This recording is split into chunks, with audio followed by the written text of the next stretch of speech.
Hello students. आज हम class 8 science chapter 3 की स्टडी करेंगे। Chapter 3 synthetic fibres and plastics. तो इसमें हम सिंथेटिक फाइबर्स एंड प्लास्टिक्स के बारे में स्टडी करेंगे। तो आपको पता है जो फाइबर्स होते हैं उनसे हम अपने कपड़े वगैरह बनाए जाते हैं।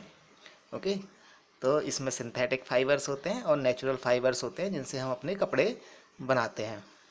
ओके, तो यहाँ पर हम देखेंगे the clothes which we wear are made of fabrics are made from fibres obtained from natural और आर्टिफिशियल सोर्सेज। तो ये हमारे नेचुरल और आर्टिफिशियल सोर्सेज से हमें जो फाइबर्स मिलते हैं उन्हीं से हम फैब्रिक्स बनाते हैं। ओके, यहाँ पर हम देखेंगे you have read in your previous classes that natural fibers like cotton, wool, silk, etc. are obtained from plants or animals. The synthetic fibers, on the other hand, are made by human beings. That is why these are called synthetic or man-made fibers. Okay, तो जो natural fibres होते हैं वो हम cotton, वूल या silk से हमें ये मिलते हैं, जबकि जो सिंथेटिक फाइबर्स होते हैं वो मैन मेड होते हैं, इनको लेबोरेटरी में बनाया जाता है। ओके, यहाँ पर हम देखेंगे व्हाट आर सिंथेटिक फाइबर्स।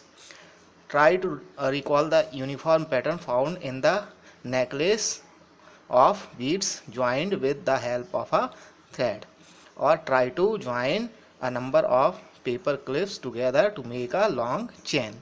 तो जैसे कि हमारे जो गले में पहनने के जो चेन होती है उसमें बहुत सारे मोती मिलके एक चेन बनाते हैं, ये दिख रहा है यहाँ पर। ठीक है, गले का नेकलेस बनाते हैं। इसी तरह अगर पिन, बहुत सारी पेपर पिन को ज्वाइन करेंगे तो इस तरह का हमारे पास थ्रेड बन जाएगा। Okay, a synthetic fibre is also a chain of small units joined together. Each small units is actually a chemical substance. तो ये भी इसी तरह से चेन बनती है इसमें केमिकल सब्सटेंस की। Many such small units combine to form a large single unit called a polymer.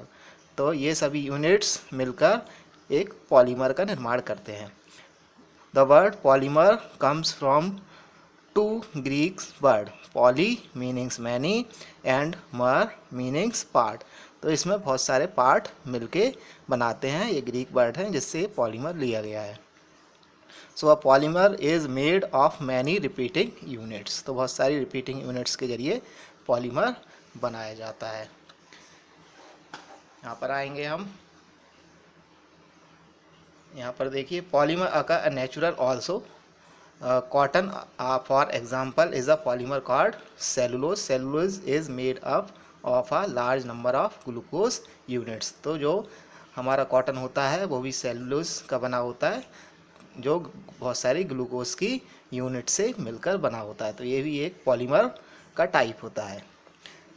Types of synthetic fibres important है, यहाँ से हम देखेंगे कितने तरह के हमारे सिंथेटिक फाइबर्स होते हैं। You have read in class 7th that silk fibers obtained from silkworm was discovered in China and was kept as a closely guarded secret for a long time. Okay, fabric obtained from silk fiber was very costly. तो जो हमारा silk होता है बहुत ज़्यादा costly होता है, but it's beautiful texture fascinated everybody. लेकिन ये बहुत सुंदर होता है, जिससे इसके कपड़े बहुत सुंदर होते हैं और ये महंगा भी होता है। Attempts were made to make silk artificially. Towards the end of the 19th century scientist were successful in obtaining a fibre having purposes similar to that of silk. Such a fiber was obtained by chemical treatment of wood pulp. तो ये बहुत ज़्यादा costly होता है silk, तो इसके कपड़े भी बहुत ज़्यादा कॉस्टली होते हैं। तो इसका एक ऑल्टरनेट तरीका निकालने के लिए साइंटिस्ट ने इसको आर्टिफिशियली सिल्क की तरह दिखने वाला एक सब्सटेंस बनाया। ओके, जो कि वुड पल्प से बनाया, this fibres was called rayon. तो इसको हम रेयन बोलते हैं, या आर्टिफिशियल सिल्क, जिसको लेबोरेटरी में बनाया जाता है या बड़ी बड़ी फैक्ट्री में बनाया जाता है। तो ये आर्टिफिशियल सिल्क भी कहलाता है, जिसको हम रेयन बोलते हैं। Although rayon is often from a natural source wood pulp, लेकिन ये नेचुरल सोर्स से ही बनाया जाता है। जो वुड पल्प, जो लकड़ियों का पल्प होता है, उससे बनाया जाता है। It is a man-made fiber. It is cheaper than silk and can be woven like silk fibers. तो ये सिल्क फाइबर्स के जैसा ही होता है, मैन मेड होता है। It can also be died in a wide variety of colours. इसको बहुत सारे कलर्स में हम रंग सकते हैं। Rayon is mixed with cotton to make wet sheet और mixed with wool to make carpets. Okay, तो इसको हम वुड सीट बना सकते हैं और कारपेट्स भी बना सकते हैं। ओके, नेक्स्ट है हमारा nylon. Nylon is another man made fibre. In 1931 it was made without using any natural raw material. तो जो नाइलॉन है ये भी मैन मेड फाइबर होता है, या सिंथेटिक फाइबर बोलते हैं, लेकिन इसमें हम किसी भी नेचुरल रॉ मटेरियल्स का यूज़ नहीं करते। It was prepared from coal, water and air. तो ये कोल, वाटर और एयर से बनाया जाता है। It was the first fully synthetic fibre. तो यही हमारा नाइलॉन है, ये सबसे पहले फुली सिंथेटिक फाइबर हमने इसको बनाया साइंटिस्ट ने। Nylon fibre was strong, elastic and light. It was lustrous and easy to wash. Okay, तो ये स्ट्रॉन्ग होता है, इलास्टिक होता है और लस्ट्रस होता है। इसको हम आसानी से वॉश कर सकते हैं। So it become very popular for making clothes. इसलिए ये कपड़े बनाने के लिए बहुत ज़्यादा पॉपुलर होता है।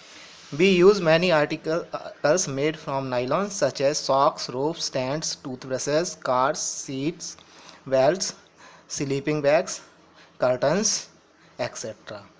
ओके, तो इससे हम बहुत सारे आर्टिकल हमारे जो डेली यूज़ के होते हैं वो हम इससे आसानी से बना सकते हैं। Nylon is also used for making parachutes and ropes for rock climbing. A nylon thread is actually stronger than a steel wire. तो इससे हम पैराशूट्स बनाते हैं, जो रोप होती हैं रॉक क्लाइंबिंग की, वो भी इससे बनाई जाती हैं। ये स्टील वायर से भी बहुत ज़्यादा स्ट्रॉन्ग होता है, जो नाइलॉन होता है, इसलिए इससे हम पैराशूट और रॉक क्लाइंबिंग की रोप्स बनाते हैं। Okay students, thank you.